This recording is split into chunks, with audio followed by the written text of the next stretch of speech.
तो पता ही होगा कि लोग हमें माखन चोर कहते हैं, हमने चोरियां की हैं, हम रणछोड़ हैं, हम ग्वाले हैं।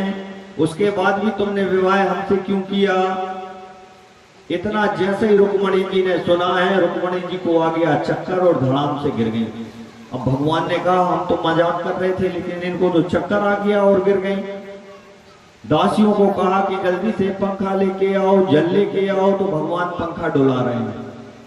रुक्मणी जी को थोड़ा सा होश आया और कहने लगी कि द्वारकाधीश, हे स्वामी, आप जी कैसी बातें कर रहे हो आज? तो कहा हम तो मजाक में बोल रहे थे।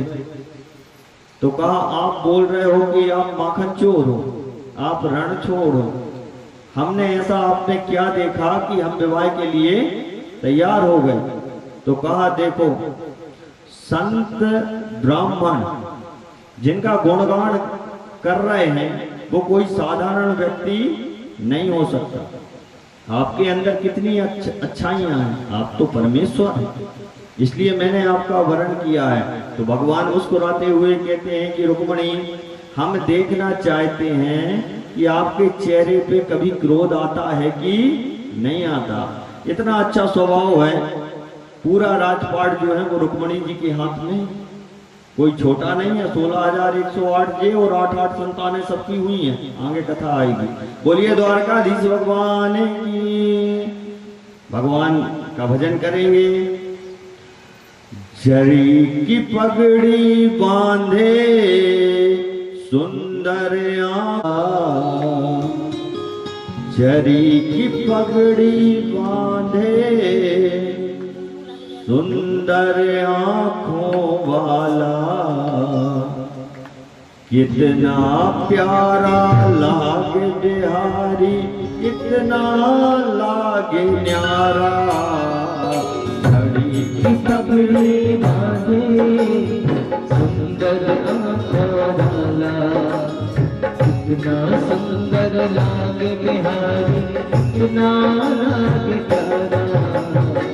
की पगड़ी बांधे सुंदर आंखों वाला, की पगड़ी बांधे सुंदर आंखों वाला। सुंदर लागे बिहारी, कितना लागे प्यारा। सेवा के साथ भगवान को याद करिए।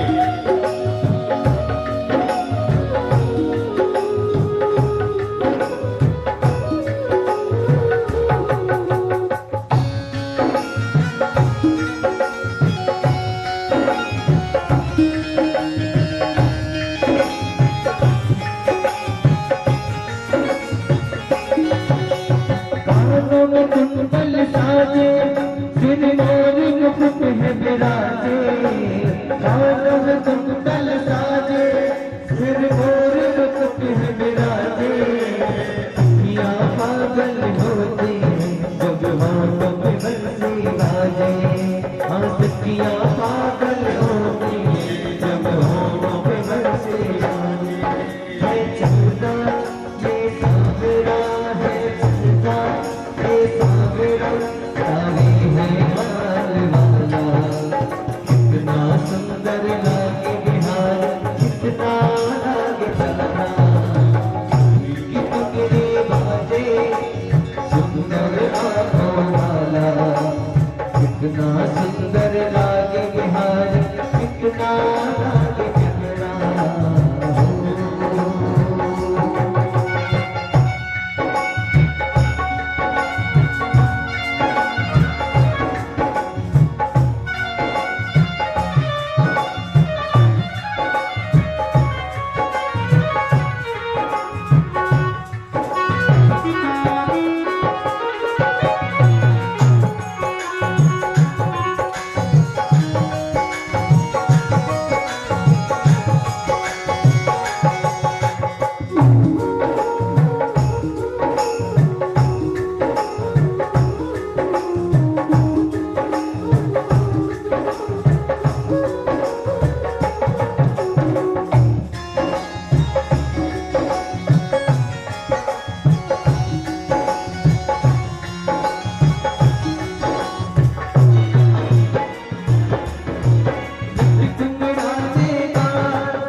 चढ़ता मेरा पीता भर वाला, सर सर चढ़ता मेरा पीता भर वाला।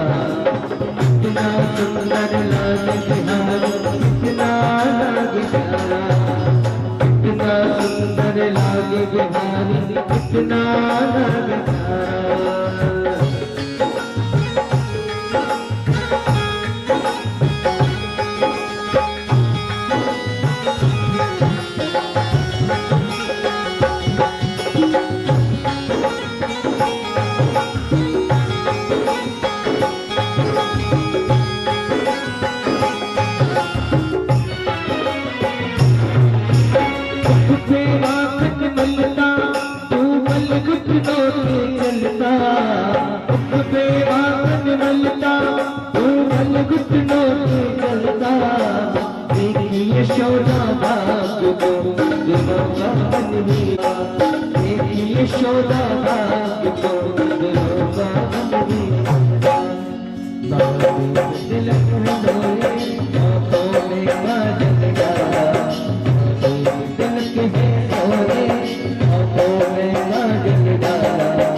सुंदर लागे बिहारी, कितना लागे प्यारा, ये पगड़ी बाजे सुंदर आंखों वाला, ये पगड़ी बाजे सुंदर आंखों वाला।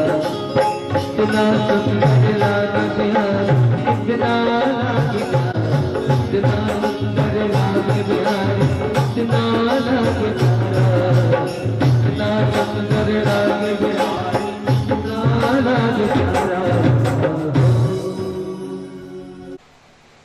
राजसूय यज्ञ का एक नियम होता है कि जब तक सब राजाओं को आप परास्त ना कर दें या सब राजा आपके अधीन ना हो जाएं, तब तक आप यज्ञ नहीं कर सकते। तो भगवान ने सोचा महाराज युधिष्ठिर तो समझदार है। भीमसेन ने कहा कि जरासंध जिंदा है तो जरासंध कौन भारी है, हम जाएंगे गदा लेके, जरासंध वैसा ही खत्म हो जाएगा। तो भगवान कहते हैं भीम भैया, कभी कभी ज्यादा उत्साह जो है ना वो हानिकारक हो जाता है। अपने जीवन में भी ऐसा होता है, जब ज्यादा उत्साह आता है तो कुछ करने वाले होते हैं और कुछ हो जाता है। तो कहा धीरज रखिए, जरासंध कोई मामूली व्यक्ति नहीं है, रण छोड़ बन के हम खुद बैठे हैं जरासंध की वजह से। तो कहा अभी वो जिंदा है। अर्जुन ने हाथ जोड़ के प्रार्थना की कि गोविंद आप तो सब जानते हैं, कुछ उपाय तो होगा कि हम क्या करें। तो भीम ने फिर कहा कि युद्ध करेंगे और क्या करेंगे। भगवान ने कहा मजले भैया फिर उत्साह में आके कुछ ऐसा मत भूल जाना, क्योंकि आप लोग प्रतिज्ञा बहुत करते हो। बात बात में प्रतिज्ञा हुई है महाभारत में, और उनके परिणाम जो थे वो सब ठीक नहीं हुए। तो कहा जरासंध युद्ध करके, कहा युद्ध में उसको परास्त नहीं कर सकते, करना होता तो हम ही नहीं कर देते, हम क्यों जाते। तो अर्जुन ने कहा प्रभु आप हमारा मार्गदर्शन करें, हमको क्या करना चाहिए। तो भगवान कृष्ण ने कहा कि हमने सुना है कि जरासंध ने नियम बनाया है, क्योंकि आपको मैंने कल कथा में सुनाया था 11,000 ब्राह्मणों से जाप करवाया था, मथुरा पे चढ़ाई की थी। भगवान भक्त वत्सल थे, भगवान ने सोचा कि अगर आज ये 18वीं बार हार जाएगा तो 11,000 ब्राह्मणों टांग देगा। तो भगवान किसके लिए भागे हैं कल रण से? ब्राह्मणों के लिए। अगर भगवान भागते नहीं, 17 बार जिसने पराजित किया हो और 18वीं बार में खुद रण छोड़ हो गया गोविंद, ऐसा हो सकता है क्या? नहीं हो सकता। लेकिन भगवान ने भक्तों की रक्षा के लिए रण छोड़ बनना स्वीकार किया, इसलिए भगवान रण छोड़ को वहां से चले गए।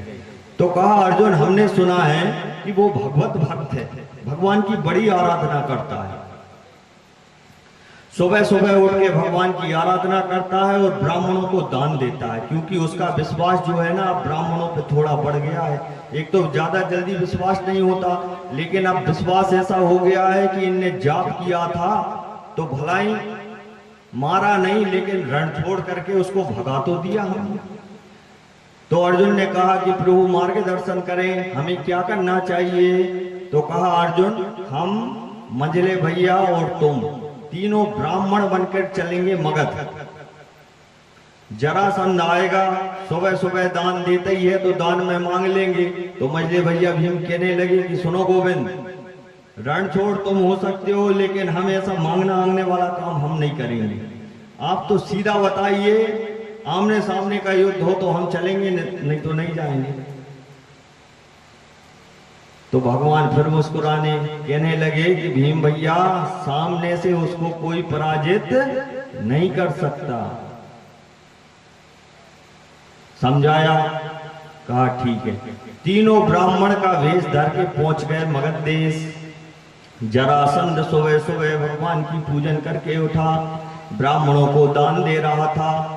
तीनों पहुंच गए। तीनों अलग प्रकार के हैं, आप कल्पना करना, महाभारत सबने देखा होगा। कृष्ण अलग हैं, भीम भैया तो भीम भैया हैं, ऊंचे पूरे हैं बढ़िया, और अर्जुन है थोड़े दुबले पतले हैं। जैसे ही पहुंचे कहा महाराज की जय हो। भगवान कृष्ण ने कहा जरासंध से, महाराज की जय हो। अर्जुन और भीम ने भी प्रणाम किया। अब जरासंध तीनों को देख रहा है और कहता है, हमने इससे पहले आपको कहीं देखा नहीं, पर एक जो बीच वाला है ऐसा लग रहा है कि इसको मैंने कहीं देखा है। कहा नहीं महाराज, हम तो दूर से आए हैं, हमने सुना है आपकी कीर्ति, आपका यश, कि आप जो मांगते हैं वो आप देते हैं। कहा तुमने सही सुना है भाई, ब्राह्मण वेश में हो इसलिए तुम जो मांगोगे हम वो देंगे। तो कहा पक्का वचन दीजिए आप। तो कहा वचन नहीं, हमारा वाक्य ही हमारा वचन है, मांगो क्या चाहिए। तो भगवान ने कहा कि हमारी इच्छा है कि आप हम तीन में से एक से मल्ल युद्ध करें। बोलिए द्वारकाधीश भगवान की। जैसे ही कहा और भगवान ने जो मुस्कुराया, क्योंकि भगवान की मुस्कुराहट जो थी ना, जैसे ही मुस्कुराया है और जरासंध समझ गया कि ये तो वो ही रणछोड़ है ग्वाला। जैसे ही देखा, कहा इसको मैंने देखा नहीं है, इसने 17 बार मुझे परास्त किया है। तो कहा हो कृष्ण, कहा अपना अपना रूप दिखाओ। तीनों अपने रूप में आए। तो फिर भगवान से कहता है कि सुनो कृष्ण, जिसने रण को छोड़ दिया है, तुम अब योद्धा नहीं हो, मतलब मुझसे युद्ध करने के लायक अब तुम नहीं हो, इसलिए मैं तुमसे युद्ध नहीं कर सकता।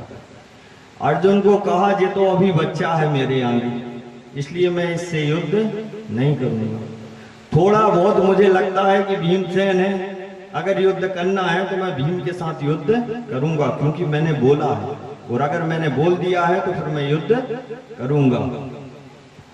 तो कहा अभी ठहरो, सुबह मल्ल युद्ध होगा। बढ़िया तैयारी की गई मल्ल युद्ध की। भीमसेन तो फूले ही थे। कभी कभी व्यक्ति का अहंकार व्यक्ति के पतन का कारण बनता है। मनुष्य के अंदर जब अहंकार आ जाए तो अहंकार ही जो है वो पतन का कारण बन जाता है। मंझले भैया, अब भगवान ने कहा कि मंझले भैया कुछ दिक्कत तो नहीं है युद्ध से।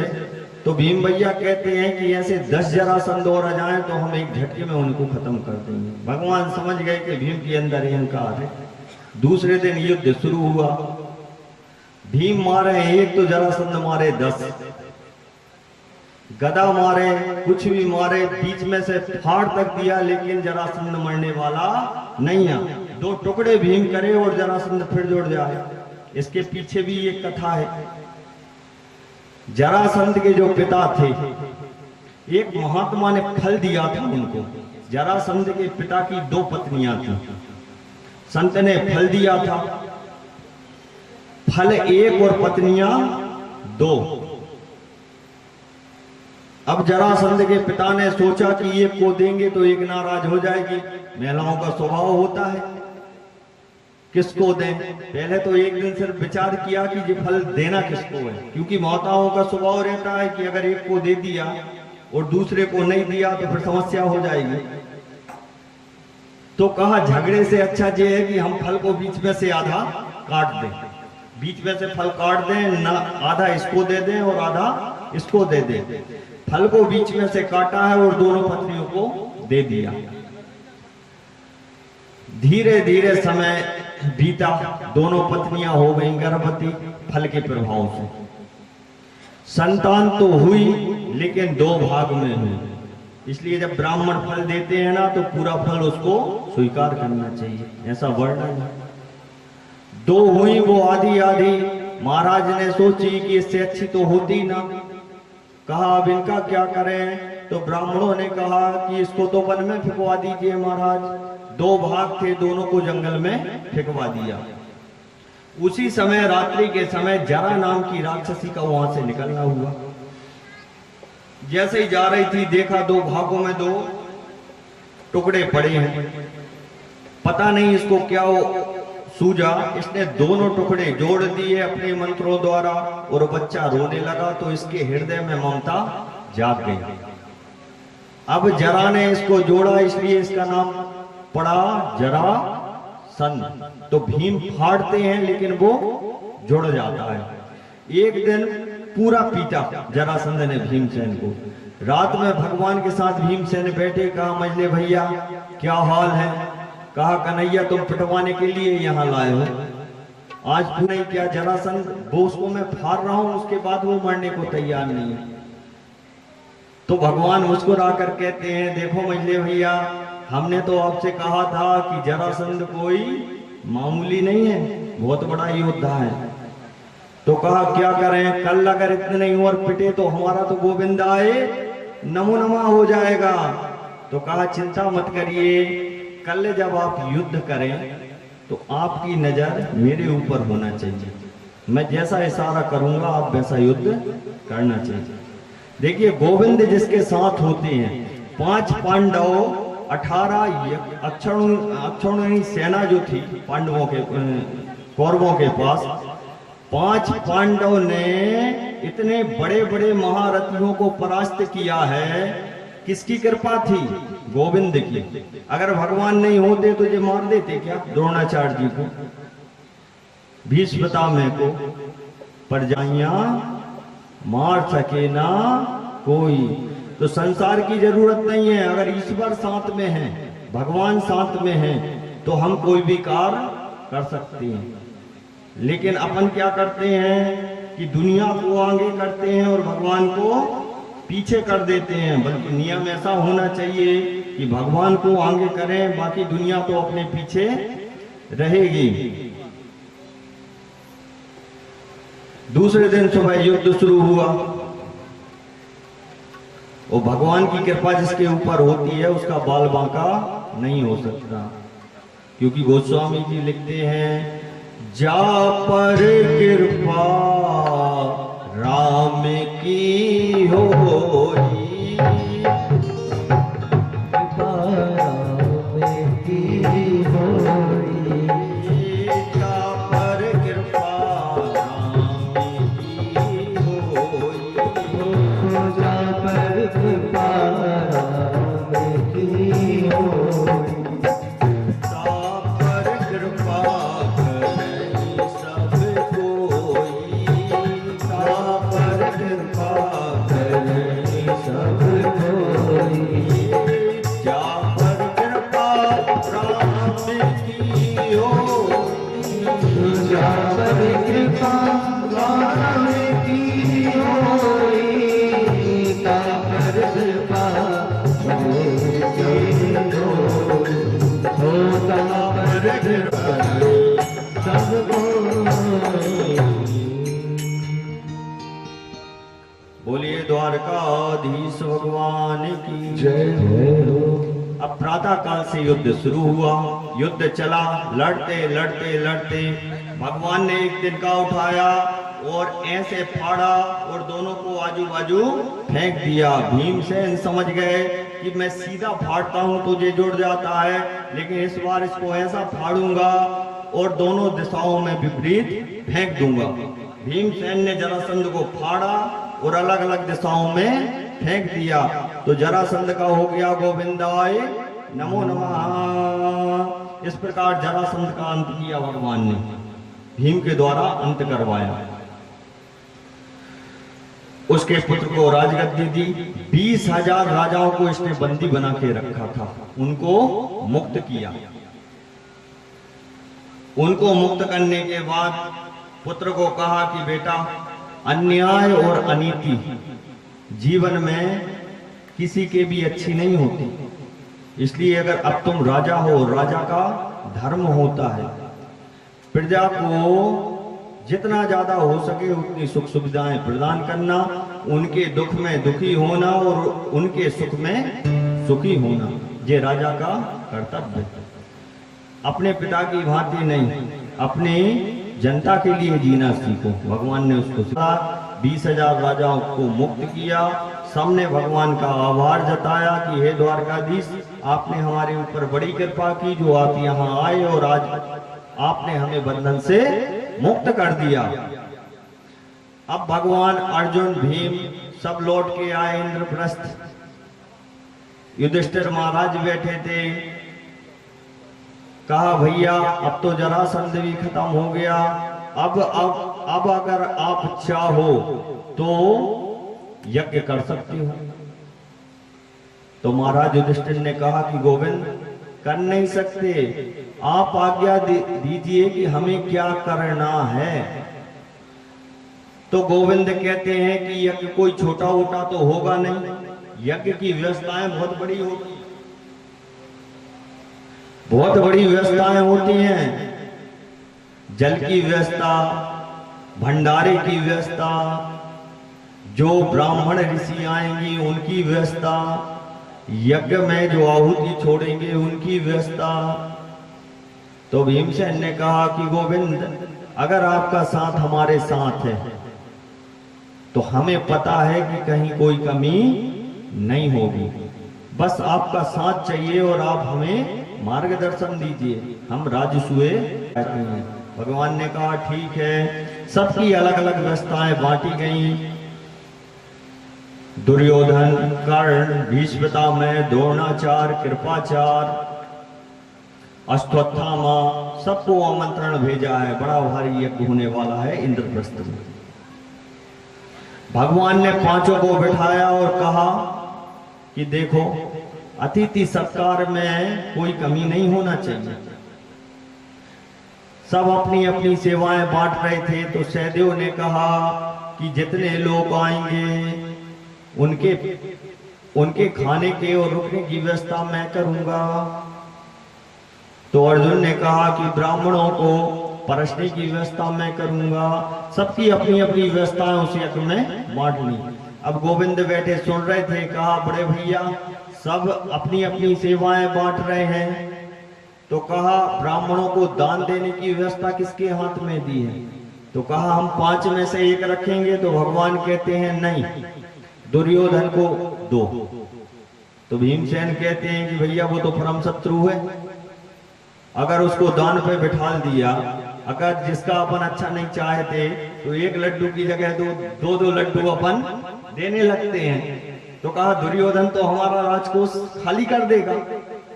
तो कहा तुम्हें पता नहीं है, उसके हाथ पे लक्ष्मी है, वो 1 देगा तो तुम्हारे खजाने में 2 हो जाएंगे। बोलिए द्वारकाधीश भगवान की। सबने अपनी अपनी व्यवस्थाएं बांटी। अतिथिगण आना शुरू हुए। भगवान ने कहा कि ब्राह्मणों की सेवा की जो व्यवस्था, वो आएंगे, उनके पद चिन्हों को पखानने की व्यवस्था जो है वो अब मैं लेता हूँ। संत जो आएंगे, ऋषि आएंगे, सब लोग एकत्रित हो रहे हैं, सब बैठे हैं। नैवादुतम त्वयि विभो अखिल लोकनाथे, मैत्रे जनेषु सकलेषु दमः खलानां, निःश्रेषा हि जगत् स्त्रियः, स्ववेरावतार उरुगाय विमां सुहृदयः। भगवान कहते हैं कि देखो, यज्ञ जो होता है साक्षात नारायण का स्वरूप होता है। तो द्रौपदी हम तुमसे कहते हैं यज्ञ में छोटा भी आएगा और बड़ा भी आएगा। और कहा पांचों लोग ध्यान रखना कि कोई भूखा यहां से, क्योंकि ये कि यज्ञ तो भंडारे के रूप में हो जाता है। सबने हाथ जोड़ के प्रार्थना की कि गोविंद आप चिंता मत करिए, जितना हो सकेगा हम पूरा प्रयास करेंगे, हमारे यहाँ से कोई निराश नहीं जा सकता। बड़ी अच्छी व्यवस्थाएं बनी हैं, द्रोणाचार्य, भीष्मपितामह, कृपाचार्य इत्यादि आके विराजमान हो गए। शिशुपाल और दंतवक्र सब पहुंच रहे हैं। बड़ी भारी सभा लगी है इंद्रप्रस्थ में। भगवान जैसे ही पहुंचे हैं सभा में, भीष्मपितामह ने खड़े होकर उनको प्रणाम किया, कहा आइए गोविंद आपका स्वागत है। सब बैठ के चर्चा कर रहे थे कि आगे पूजा किसकी होगी। तो पांडवों ने कहा कि आगे पूजा होगी तो गोविंद की होगी। तो जैसे ही कहा गोविंद की होगी, दंतवक्र शिशुपाल ने कहा कि इस ग्वाले की पूजा नहीं होगी। शिशुपाल ने कहा ये रणछोड़ है, ना इसकी माँ का पता है ना पिता का पता है। इस प्रकार जो है अब शब्दों की बौछार शिशुपाल ने शुरू कर दी। भगवान मुस्कुरा रहे हैं और खड़े खड़े सुन रहे हैं। देखिए कृष्ण किसको कहते हैं? कृष्ण किसको कहते हैं? जो पहली गाली में शिशुपाल का सर काट सकता है, 100 तक इंतजार नहीं कर सकता। अरे हम और तुम होते तो भी 100 नहीं सुनते। लेकिन भगवान बनना भी सरल नहीं है कि गालियों पे गालियां भरी सभा में शिशुपाल भगवान का अपमान कर रहा है, लेकिन भगवान फिर भी सुन रहे हैं। इसके पीछे भी एक कथा है, वो भी सुन लीजिए। आज थोड़ा सा समय ज्यादा होगा, हो जाने दीजिए। अंतिम दिवस की कथा है, कुछ रहे ना, सब सुन के जाना। क्या है? भगवान कृष्ण की जो बुआ है उनका लड़का है शिशुपाल। जब इसका जन्म हुआ था तो 4 हाथ लेके पैदा हुआ है। आकाशवाणी हुई कि देखो तुम्हारे घर जो बालक हुआ है उसके 4 हाथ। लेकिन ध्यान रखना, जो व्यक्ति इसको अपनी गोद में उठाएगा, 2 हाथ अगर इसके वहां खत्म हो गए तो वही व्यक्ति इसको मारेगा। उसकी मां को पता था। भगवान ने कहा कि हम उनके घर जाएंगे। बचपन में आए, खेल खेल में भगवान ने कहा कि हमें दीजिए, हमें दीजिए। भगवान ने जैसे ही शिशुपाल को अपनी गोदी में रखा है तो 4 हाथ से बचे 2 हाथ। वहां बुआ समझ गई कि एक दिन कृष्ण के हाथों ही इसकी मृत्यु निश्चित है। तो वचन किसको दिया है? इसकी मां को। इसको कुछ नहीं दिया, इसकी मां को वचन दिया था कि 100 अपराध में इसके क्षमा करूंगा। आज शिशुपाल भरी सभा में भगवान कृष्ण को कहता है कि ये ग्वाला है। अरे ये रणछोड़ है। बचपन में इसने माखन चुराया था, दूसरी की कन्याओं को लेके भाग जाता है। रुक्मणी जी का हरण किया था ना, 2 बारात लगी थी उस दिन, 2 बारात लगी थी सीधी कुंडलपुर में। इसके सामने से रुक्मणी जी को लेके भगवान निकल गए। दे रहे थे, भगवान ने कहा 91, कहा 92, 99, कहा शिशुपाल बस अब रुक जाओ। तो कहा तू छलिया है, झूठ बोलने वाला है। 100 और जैसे ही 101 हुई है और भगवान ने सुदर्शन से इसका सर काट दिया। बोले द्वारकाधीश भगवान की। सुदर्शन से सर काट दिया। अब जितने बैठे जैसे ही देखा कि भैया बोलने का काम नहीं है यज्ञ में। कई बार होता है ना, आगे पीछे झगड़ा हो जाता है। उन्होंने कहा ठीक है, ठाक रहना है। उसमें दुर्योधन, शकुनी मामा, दुशासन बड़े बड़े थे। उन्होंने कहा बोलना तो कुछ है ही नहीं, जो कहेंगे वो कर देंगे। यज्ञ प्रारंभ हुआ और बड़े अच्छी तरीके से यज्ञ संपन्न हुआ। भीष्म पितामह ने कहा, गोविंद, आपके ऊपर जिसका वरद हस्त होता है उसको डरने की आवश्यकता नहीं होती। आपने पांडवों के ऊपर अपना वरद हस्त रखकर इनको कृतज्ञ किया है, मैं आपका आभारी हूं। यज्ञ पूर्ण हुआ, भगवान लौट कर आ गए द्वारिका। अब भगवान जब द्वारका लौट के आए हैं, यहां व्यास नंदन सुखदेव जी महाराज कर्मयोगी परीक्षित से कहते हैं कि देखो राजन, तुम्हारे पर बाबा जो थे ना, पर बाबा अभिमन्यु का पुत्र है परीक्षित, अभिमन्यु पुत्र परीक्षित, और अभिमन्यु के पिता जो थे वो थे अर्जुन। कहा तुम्हारे परदादाओं के ऊपर, दादा परदादा के ऊपर अब यहाँ बैठे बैठे परीक्षित की आंखों से अश्रु आ रहे हैं कि धन्य प्रभु, आपने हमारे परिवार के ऊपर कितने एहसान किए हैं, कितने एहसान किए हैं।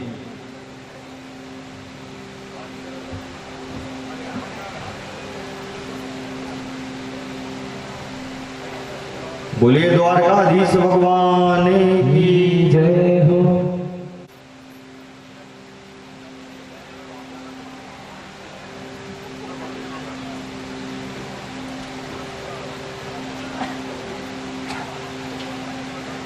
आगे सुखदेव जी जो हैं परीक्षित से कहते हैं कि सुनो महाराज,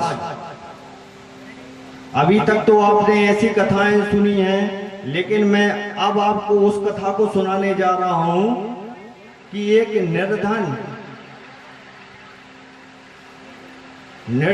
भगवान का जो मित्र था उसके ऊपर भगवान ने कैसे कृपा करी। उत्सुकतावश परीक्षित ने कहा कि प्रभु, मित्र, भगवान कृष्ण का कौन मित्र था? तो कहा राजन, मित्र था और ब्राह्मण था और अति गरीब था। तो कहा ऐसा कौन था और भगवान ने उसको मित्र कैसे बनाया, क्यों बनाया, और भगवान ने उसके ऊपर कृपा क्यों की, यह आप हमें बताइए, मैं सुनना चाहता हूं।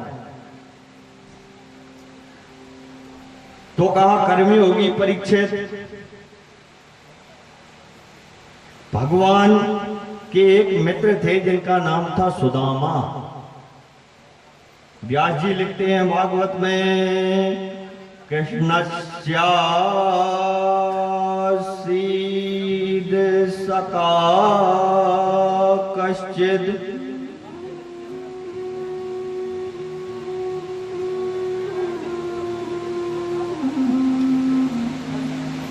ब्राह्मणो ब्रह्मविद्तमः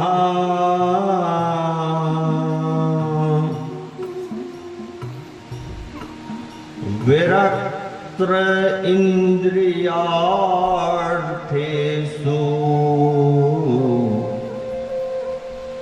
प्रशांतात्मा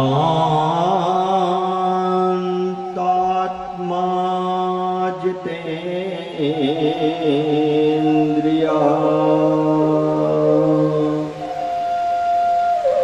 कहा महाराज, भगवान के एक मित्र थे जिनका नाम था सुदामा, और ब्राह्मण थे, नित्य भिक्षावृत्ति करते थे, भगवान की कृपा से जो मिल जाता उसको प्रेम से पा लेते थे, जितना मिल जाए उसमें संतुष्ट रहते थे, बड़े संतोषी थे। क्योंकि संतोष धन जिसके पास है वो सबसे बड़ा होता है। ब्राह्मण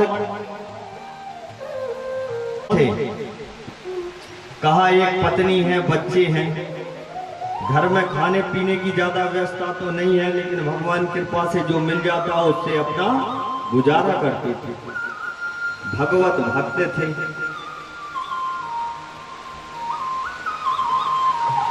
नियम था कि सिर्फ 5 घर मांगना है और जो मिलेगा उसको पाना है।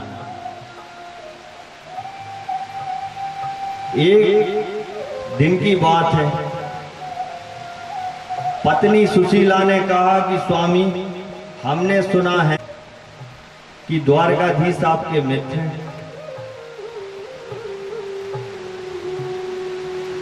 तो सुदामा ने कहा, मित्र तो हैं लेकिन अब वो द्वारकाधीश हैं। और कहा, सुनो देवी,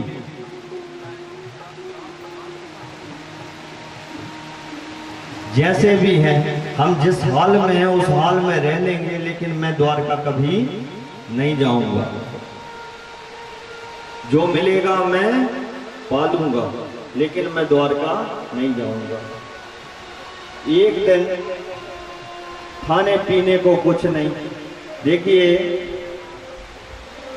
सुशीला जो है कितनी धर्मज्ञ है। आज पति से कह रही है कि आपके मित्र हैं तो आप उनसे मिलने क्यों नहीं जाते। चाहती तो बोलती कि आप उनसे मांगने के लिए क्यों नहीं जाते, लेकिन सुशीला बोल रही है कि आपको उनसे मिलना चाहिए, बचपन के मित्र। पत्नी अगर धर्म के रास्ते पे चले तो पति को भी वो धर्म के रास्ते पे लाकर ही छोड़ती है। क्योंकि भारतीय नारियों में तो ये संस्कार कूट कूट के भरे होते हैं, इसलिए तो उनको धर्म पत्नी कहा जाता है कि पति भला ही कैसा ही हो, लेकिन पत्नी चाहे तो उसको धर्म के मार्ग पर ला सकती है। कितना अच्छा पहनावा था, सर पे पल्लू माताओं के। सुशीला है गरीब जरूर, लेकिन उसकी दिनचर्या इतनी अच्छी है। सुबह से उठती, सर पे पल्लू है, धोती भले ही साड़ी फटी है, लेकिन पति की सेवा करती, भगवान का भजन करती। आज की संस्कृति अपन देख रहे हैं, पाश्चात्य तरफ हम लोग ज्यादा जा रहे हैं, अपनी संस्कृति हम भूल गए हैं, और धीरे धीरे भगवान जाने और क्या होने वाला है। सुशीला ने बहुत मनाया, सुदामा जी को कहा आपको जाना चाहिए, एक बार मिलके तो आइए। सुदामा जी ने कहा कि देखो देवी, हम जाएंगे तो, लेकिन कहते हैं ना कि मित्र के घर, ब्राह्मण के घर, और जहां मंदिर में या जहां भागवत हो रही है वहां खाली हाथ नहीं जाना चाहिए। तो मैं जाने के लिए तो तैयार हूं, क्योंकि भगवान भी कहते हैं पत्रम पुष्पम फलम तोयम। जरूरी नहीं है कि फूल मिले, पत्ता भी रास्ते में चलते चलते मिल गया तो उसको तोड़ के लेके आइए जरूर। तो कहा मैं मित्र के यहाँ जाऊंगा, लेकिन अपने यहाँ तो इतनी व्यवस्था भी नहीं है कि कुछ मैं ले जा सकूं। तो सुशीला कहती है आप परेशान क्यों होती हैं, मैं इतनी व्यवस्था आपकी कर दूंगी। तो सुशीला जो है वो मोहल्ले और पड़ोस में गई, एक एक मुट्ठी चावल 5 घर से मांग के लेके आई है, 5 मुट्ठी 5 मुट्ठी। अब यहाँ भी एक संदेश ये है, सुशीला इतनी चतुर थी क्योंकि वो बताना चाहती थी भगवान कृष्ण को, क्योंकि हमारे पति देव तो कभी बोलेंगे नहीं कि हमारे घर की स्थिति क्या है। तो सुशीला ने वो चावल ऐसे वस्त्र में सिल के रखे थे, वो कपड़ा था सिला दस्त, फिर 5 घर के चावल इकट्ठे किए कि भगवान को पता चले कि हर दाना अलग है, ये एक का चावल नहीं है। क्योंकि सुदामा जी तो बोलने वाले हैं नहीं है। तो भगवान द्वारकाधीश को अपने आप पता चल जाए कि हे प्रभु 15 दिन में एकादशी होती है, लेकिन हमारे यहाँ तो हर दिन एकादशी है। बोलिए द्वारकाधीश भगवान की। कहा हमारे घर में हर दिन एकादशी होती है। सुबह अगर खाने को है तो शाम को खाने की व्यवस्था नहीं है। 5 घर से चावल लेके आई, पोटली बनाई। सुदामा जी की हालत ऐसी है कि आदमी एक हड्डी गिन ले, पूरी 206 हड्डियां हाथ रख के गिन सकते हैं। बड़ी सी चोटी है, छोटी सी धोती है, छोटी सी धोती है, बड़ी सी चोटी है, तन पर एक अंगोछा है वस्त्र है, बढ़िया तिलक लगा हुआ है ब्राह्मण वेश में और एक डंडा हाथ में है।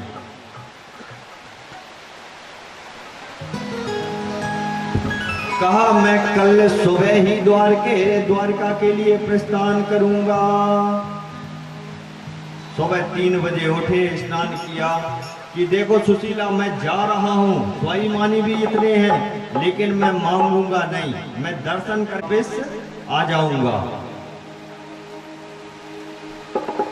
अब सुदामा जी वहां से चलना सुदामा जी ने प्रारंभ किया। चले जा रहे, पैर में खड़ाऊ भी नहीं है, नंगे पैर सुदामा जी चले जा रहे हैं, चले जा रहे हैं।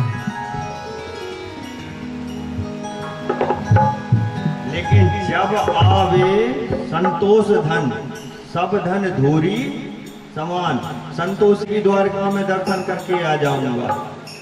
चले जा रहे, चले जा रहे।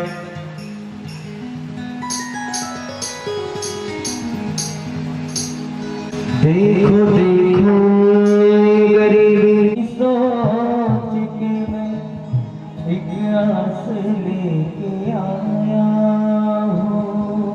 बार पालो कन्हैया से कह दो, अरे बार पालो कन्हैया से कह दो, इधर भी सुदामा गरीब आ गया है, इधर भी सुदामा गरीब आ गया है।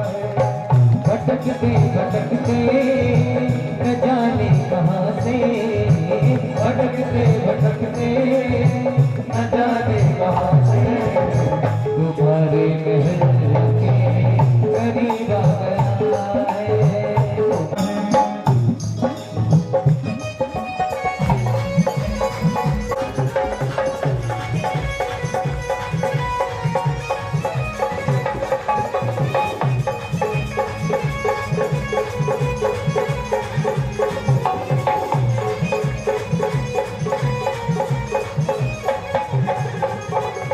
नसर पे है पकड़ी, नसर पे है जामा, बता दो कन्हैया को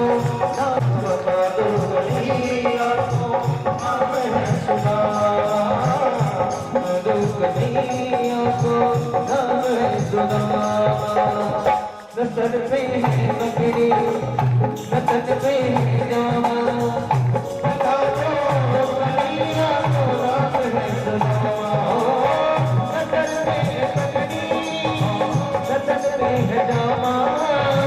बता दो कन्हैया को रात है सुदामा, बता दो कन्हैया को रात है सुदामा।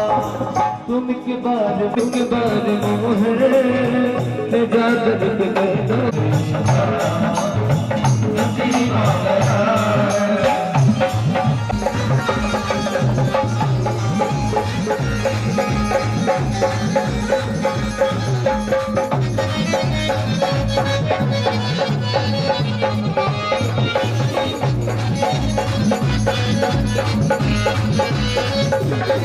सुनते ही दाने चले आए मोहर, लगाया गले से सुदा को मोहर, सुदामा को मोहर, बहुत ही अनगवा गया। बराबर अपने सुदामा तुम्हारे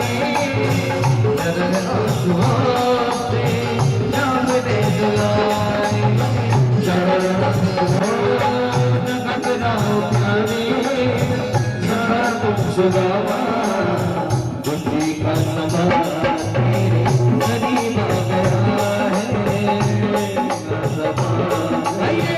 करीब आ गया तेरे यार सुदामा ने हो। बता मेरे यार सुदामा ने भाई बड़े दिनों में यार, बता मेरे यार सुदामा ने भाई बड़े दिनों बता मेरे यार सुदामा रे भाई घड़े दिनों में आया बता मेरे यार सुदामा रे भाई घड़े दिनों में बालक हर जग आया कर खेल के गाया करना बालक धरे आया कर रोज खेल के जाया करना नगराज सुदामा रे हो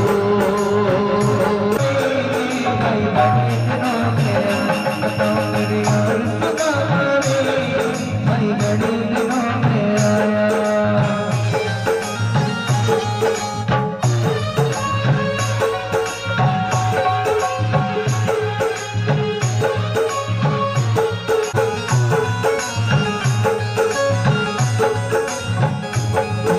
सुना दे तुम कहानी सुना दे तुम कहानी क्यों पड़ गई है ठोकर खानी क्यों पड़ गई है ठोकर खानी सुदामा रे हो हरे के बाल सुदामा रे भाई बड़े बता मेरे यार सुदामा रे भाई बड़े दिनों में यार बता मेरे यार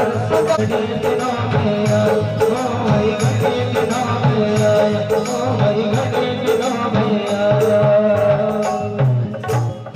राधा रानी सरकार जय हो सुदामा जी घर से चले, पोटली रखी अपने हाथ के नीचे, लट्ठी हाथ में थी लकड़ी, चले जा रहे, जाना था पश्चिम में, चल दिया पूरब साइड।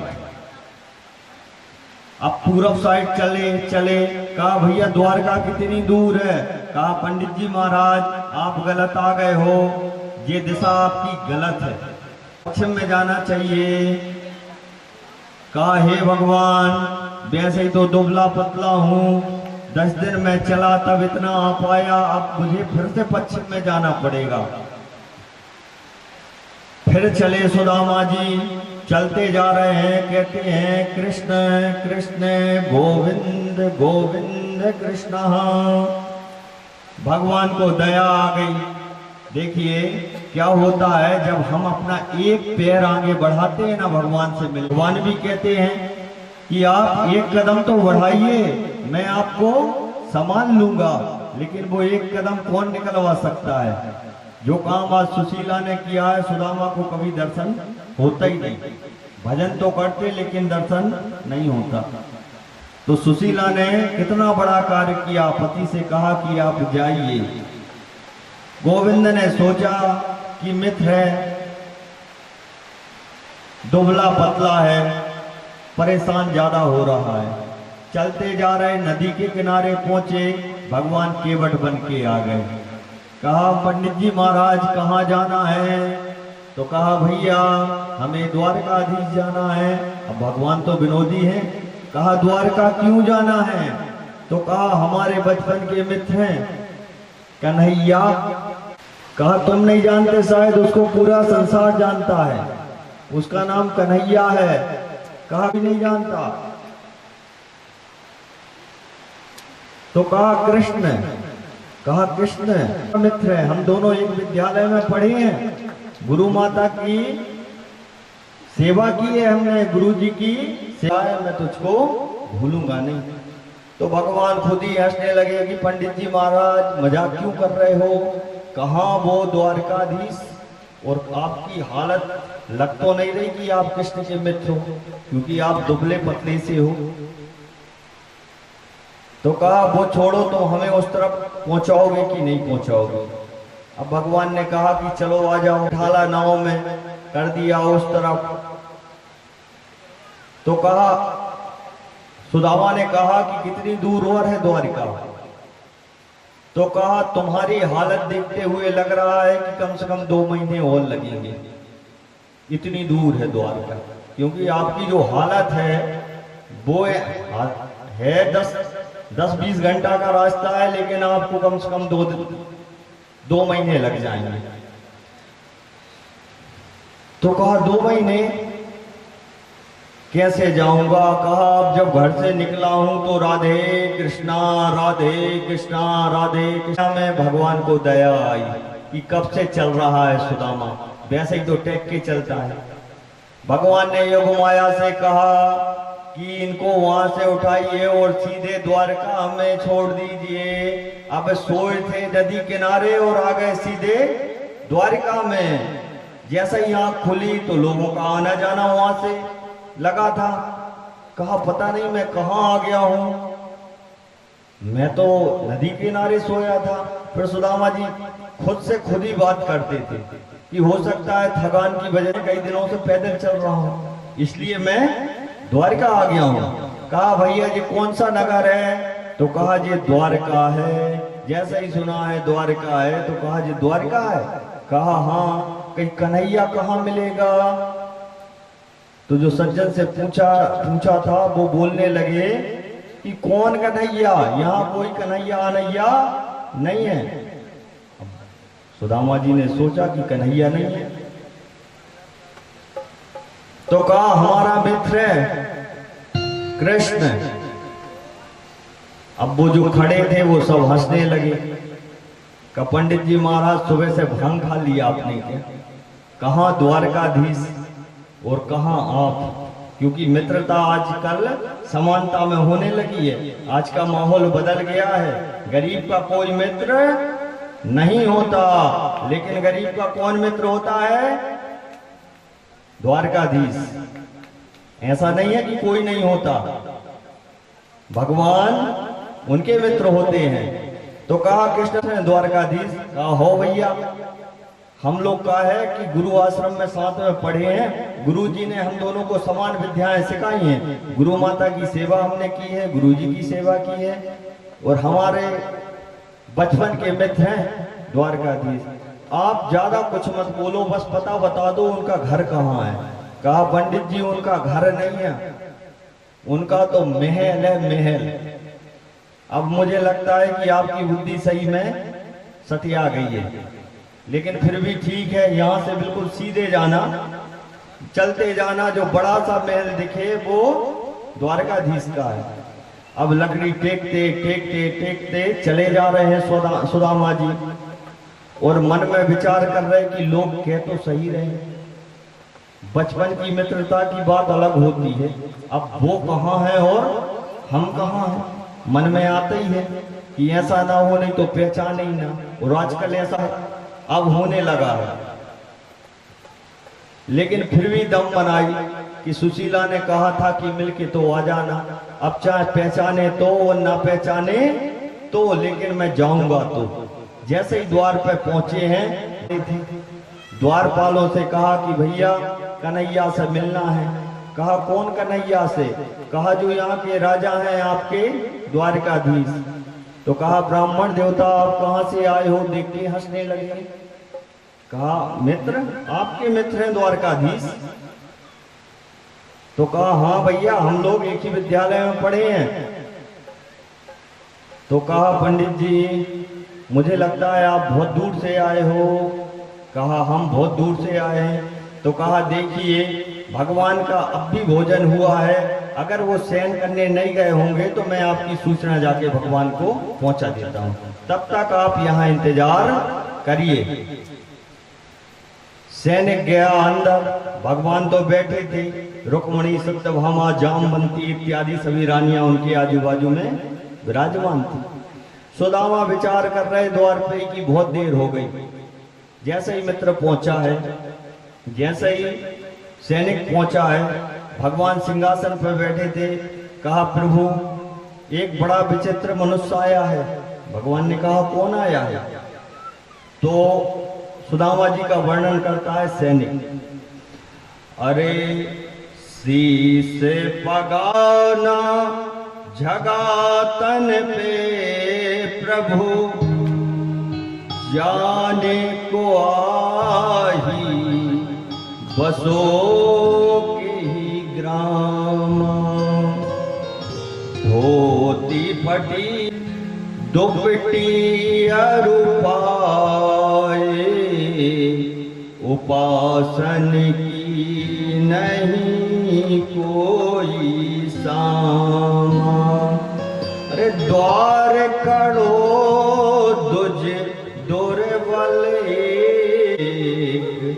वसुधा रही अभिरामा, और पूछत दीन दयाल को धाम, बतावत अपनो नाम सुदामा। जैसे ही भगवान के कान में आवाज गई कि सुदामा, भगवान ने कहा सुदामा मेरा मित्र। जैसे बैठे थे सिंहासन से खड़े हुए, बिना खड़ाऊ पहने, जूती जो होती थी जूती भी पैर में नहीं है, और कहा कहाँ है कहाँ है कहाँ है। दौड़ लगा दी। रुक्मणी जी, जामवंती, सत्यभामा सब देख रही हैं कि ऐसा कौन सा महापुरुष आ गया कि भगवान बिना पैर में कुछ पहने ऐसे ही चले जा रहे हैं। अब यहाँ सुदामा ने सोचा कि वो द्वारकाधीश है और हम गरीब ब्राह्मण हैं, वो कैसे आएगा। धीरे धीरे इनने भी वहां द्वार से जाना शुरू कर दिया। भगवान ने यहाँ से जब दौड़े तो भगवान की पीताम्बरी जो होती है वो नीचे गिर गई। उद्धव जी खड़े थे, अक्रूर जी कहा प्रभु ऐसे बदहवासी की हालत में कहां दौड़े जा रहे हैं। सैनिक ने कहा कि प्रभु कोई ब्राह्मण आया है और मैंने जैसे ही कहा है कि सुदामा, और भगवान यहां से भगवान ने दौड़ना शुरू कर दिया। जैसे ही द्वार पे भगवान कृष्ण पहुंचे, सैनिकों से कहते हैं कि सुदामा कहाँ है सुदामा।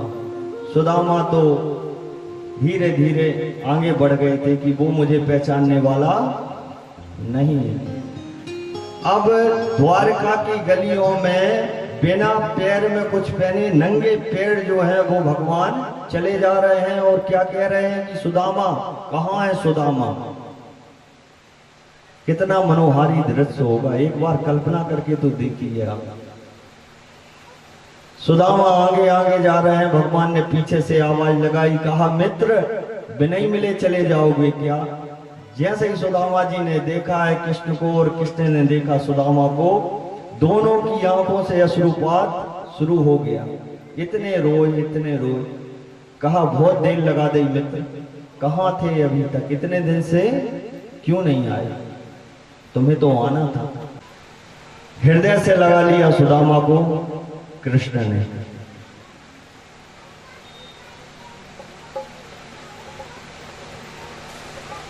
ऐसे भक्त वत्सल हैं भगवान कि अगर हमने एक पैर बढ़ाया है तो भगवान हमें लेने के लिए स्वयं आ जाते हैं। सुदामा को लेके भगवान महल में आए। महल में जैसे ही आए हैं तो जितनी पटरानियां थी सब देख रही थी कि वो महापुरुष कौन है। अरे जिस द्वारकाधीश से मिलने के लिए ब्रह्मा जी ये 3 दिन इंतजार करना पड़ा था द्वार पे कि आज हमें भगवान से मिलना है, उस मित्र के लिए सुदामा के लिए भगवान नंगे पैर आज द्वारका की गलियों में दौड़ गए। सुदामा जी को लेके आए। रुक्मणी जी, जामवंती, कालिंदी, मित्रविंदा सब विचार कर रही हैं कि जी आखिर विचित्र सा आदमी है कौन। जैसे ही लेके आए हैं बढ़िया रेशम की सिंहासन पे सुदामा जी को बैठाया। रुक्मणी से कहा और जल लेने के लिए, लेकिन क्या क्या दृश्य होगा वो कि भगवान सुदामा के पैर अपने हाथों में रखे हैं और कांटे बीन रहे हैं पैर की। देख रहे हैं कितनी बीमारियां फटी हैं और अपनी आंखों से अश्रु की धारा प्रवाहित हो रही है। देखी सुदामा की करुणा करके करुणा गिरोई, पानी परात को हाथ छुओ नहीं, नैनन के धोई। रुक्मणी जी देर कर रही थी परात लाने में। भगवान ने अश्रु धारा से सुदामा के पैर धुला दिए। कितने रोए होंगे भगवान। अपनी पीताम्बरी से सुदामा के पैर पोंछ रहे हैं कि मित्र तुमने कहाँ थे इतने दिन। विद्यालय में तो बहुत पुरानी बात हो गई तब थे, अभी तक कहाँ रहे। तो भगवान कहते हैं वो सब ठीक है, पहले स्नान करिए, भोजन करिए, अब उठना बैठना तो होता रहेगा। सुदामा जी को लेके गए सैनिक, बढ़िया स्नान करवाया। जीवन में इतना स्नान, ऐसा स्नान तो नहीं किया होगा, क्योंकि सुदामा जी तो सुदामा जी थे। कह रहे भैया मोह छोड़ दे, मुझे ये सब नमो नमः। लेकिन आज देखिए उपटन, सुदामा जी को प्रणाम किया, कहा सौभाग्यवती भवा। फिर जामंती आई, कहा सौभाग्यवती भवा। कालिंदी आई, मित्रविंदा आई, सत्या आई, भद्रा आई, सब आ रही हैं और ये कहें सौभाग्यवती भवा। कहा कन्हैया कितनी और हैं? तो कन्हैया मुझको दर्द करने लगो, हमारी 16,108। जो भोला होता है ना भक्त, कि हम कछु नहीं जाने, भगत भगत एक लोटा जल चढ़ा दिया और भगवान खुश हो गए। और नहीं तो फिर 4-4 घंटा माला भी लोग जप रहे हैं। तो जो एक लोटा जल चढ़ा रहे लेकिन निर्मल माने, भगवान उनके ऊपर बड़े जल्दी प्रसन्न होते हैं। ऐसी भगवान की कृपा जो है उनके ऊपर विशेष होती है। अब कहा ठीक है, ये बताइए सुदामा जी कैसे हाल में हो, क्या करते हो? तो सुदामा जी कहते हैं कि कन्हैया सब भगवान की कृपा है, बढ़िया जो मिलता है वो पा लेते हैं और सब। अब भगवान तो विनोदी थे, भगवान कितना छलिया कोई हो ही नहीं सकता। कहा ये बताओ विवाह हुआ है कि नहीं? अब सुदामा जी ने सोचा कि क्या कहें। कहा कन्हैया हो गया है और तुम्हारी भाभी है सुशीला। तो कन्हैया ने कहा देखो सुदामा, तो बात है तुमने विवाह कर लिया और तुमने हमें बुलाया नहीं। तो सुदामा जी कहते हैं देखो कन्हैया, हमने एक किया है इसलिए हमने नहीं बुलाया। तुमने 16,108 कर ले तब तुमने हमें नहीं बुलाया। बचपन के मित्र जब मिलते हैं तो ऐसी बातें होती हैं कि हमारा विवाह तो एक हुआ है, तुमने तो 16,108 किए हैं, तब तुमने हमें नहीं बुलाया। दोनों की बातें चल रही थी। 56 प्रकार की रसोई बनके तैयार हुई, बढ़िया भगवान को भोग लगा। अब जब भोग लगाया तो सुदामा जी ने जीवन में इतना भोजन नहीं खाया था। अब इंतजार कर रहे कि कन्हैया शुरू करते तो हम खाते। क्या होता है कई बार कई व्यंजन ऐसे होते हैं कि हमने नहीं खाया, अब हम उन्हें देखें कि चम्मच से खाएं। होता है और होगा सबके साथ कि अपन को पहले देखना पड़ता है ये चम्मच वाला आइटम है कि हाथ वाला है। तो अब सुदामा जी विचार कर रहे हैं कि पहले कन्हैया शुरू कर दे, कन्हैया खाएंगे तो पीछे से फिर हम खाने लगेंगे। तो कन्हैया ने कहा सुदामा जी शुरू करिए।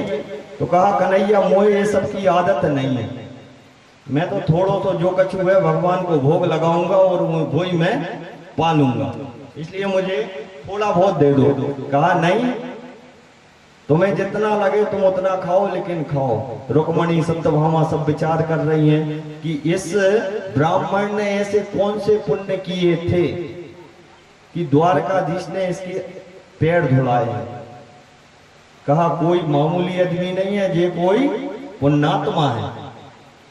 भोजन हुए, बढ़िया रात में शयन कक्ष में पहुंचे तो भगवान ने कहा सुदामा अब तुम्हारा विवाह हो गया है और मुझे पता है कि गुरुजी ने हमें एक शिक्षा दी थी कि मित्र के यहाँ